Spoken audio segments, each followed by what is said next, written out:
welcome back to the Keri Runs 100 Miles YouTube channel. I'm Keri. Today is the very first Monday Confessions. It's the video where I tell you all of the good, the bad, the ugly that happened in my training this week.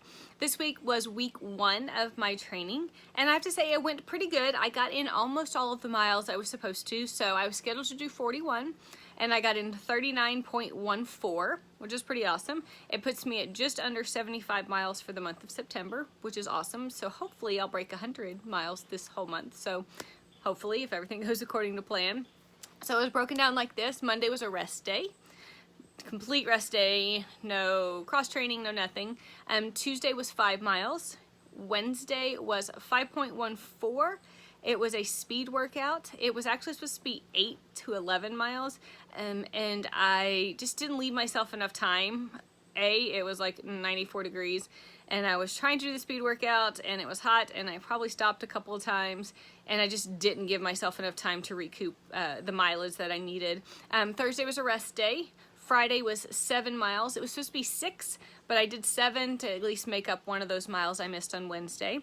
Saturday was 10, and yesterday was 12, so a total of 39.14 for week 1. So I'd say that's pretty good. I'm not off my mileage, but by what, like 2 or 3%, so I'm totally happy with that. A couple of things that happened this week. Tuesday was a rough day. You'll see that the title of this video is Never Not Suck, and so it's kind of how my brain has felt this week. It was kind of a jumble of emotions, and it had nothing to do with the training, and so there's just other stuff. It was just something that happened on Tuesday that, you know, it's one of those, you kind of have a dream and you have your hope that something's going to happen, and it comes like this close, and for whatever reason, it just completely rocked me on Tuesday, like crying for an hour, questioning everything. And so it was just kind of a weird day, and it took me a few days to kind of dig myself mentally and emotionally out of that kind of hole I was in. And so, you know, it was just kind of a weird day and a sad day, and I'm over it, I guess I don't know if that's the correct term, but it was just kind of a weird day, and it took me a few days to kind of get my head right and get my heart right and get my emotions kind of back in check. And so thankfully I have a great tribe of people. My sister-in-law was texting me almost every day, just telling me that she was thinking of me and sending me songs like Zach Williams' Fear is a Liar. And so fantastic song if you haven't gone and listened to it. It's, he's just good in general, but that's a really good one. So I feel like I'm in a better place mentally and emotionally and stuff than I was on that particular day. Something else that kind of switch that went off in my head this week dealt with nutrition, which I will kind of go into it a little bit more probably on another video. But the big thing I kind of figured out is I've been so focused for so many years on eating,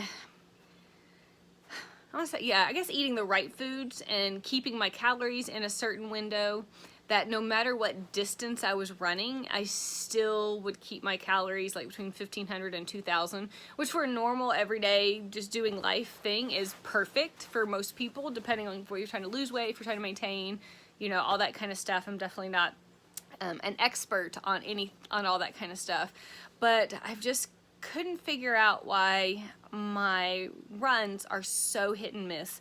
Like I would have a hard time running 5 or 7 miles, but then do fine on like a 12 miler, which I get it, makes absolutely no sense. And so I started just thinking more and keeping track more. It's why you should always write your runs down and that kind of stuff. But thinking about what the differences were. And I started noticing that on days when I allowed myself to eat something that, not something more than maybe I normally would, when I wasn't as self-conscious about keeping the calories under this or this, you know, when I wasn't so tied up in those numbers, my runs were actually better. So I started doing some research about, you know, what the average runner should be eating, and as far as calories go, and kind of threw it out there in a couple of Facebook groups just for some ideas of what people were eating. And what I've been doing for 7 years is not matching up with science.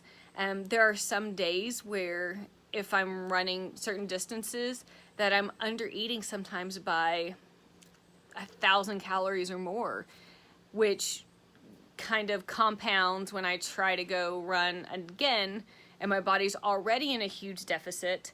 And so I am gonna try to meet with a nutritionist just to really get a handle on it. I'd rather get a handle on it really early in this cycle of this whole crazy journey that we're going on. So I'll be really interested to come back and kind of tell you what I learned from that, and just to kind of get out of the mindset. I don't believe that calories are the enemy, that food is the enemy, and I've definitely changed that relationship with food, that it's not the enemy, that it's fuel for my body.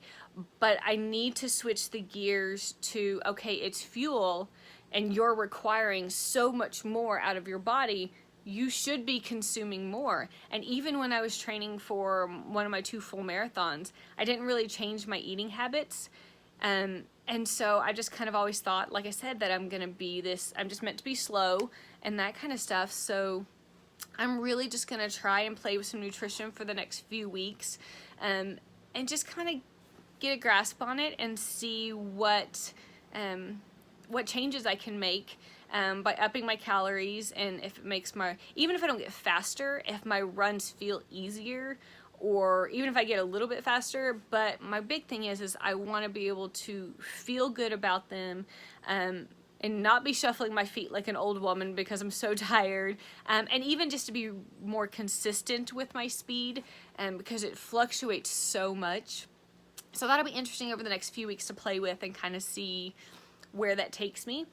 The other thing I decided to do is that I talked to you about how I'm not going to hire a running coach for this, for many reasons, but you can see that in the other video.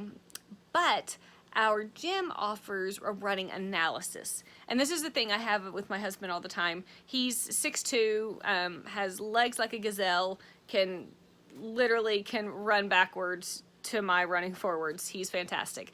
When we did the Bentonville Half Marathon, not last year, year before last, he did probably half, 3/4 of the training and still PR'd with an amazing time of 1 hour and 54 minutes.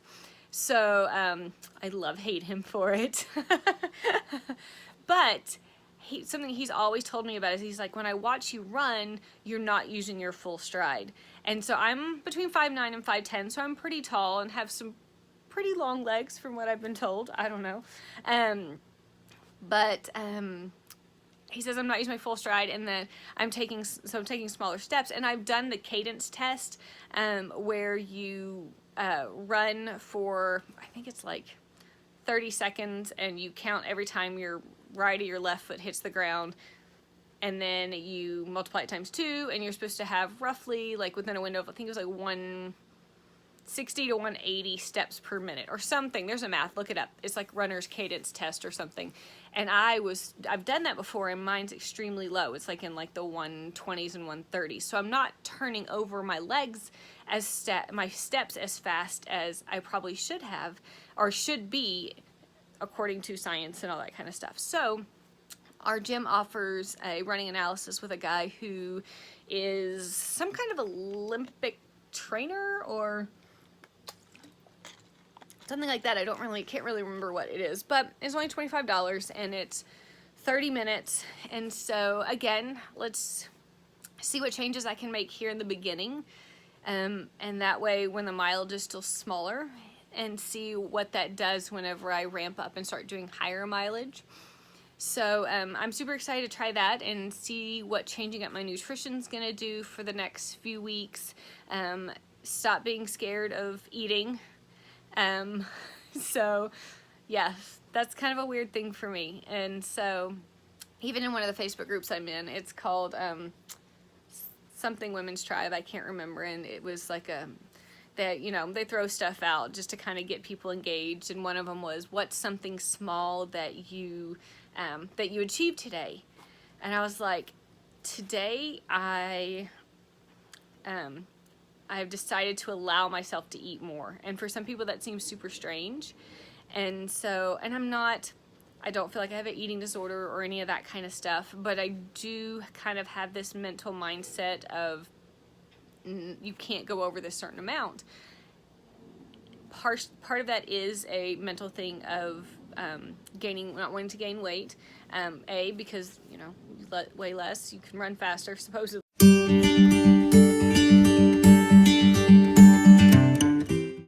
Alright, mom life called. I had to go pick a kid up from the bus stop. So, where was I? Oh, so here's the thing. I'm not like scared of food in that I'm worried. I don't know, not like I got no eating disorder or anything like that, but I do have a condition called hypothyroidism. It is similar in symptoms to Hashimoto's disease, which is an autoimmune disease.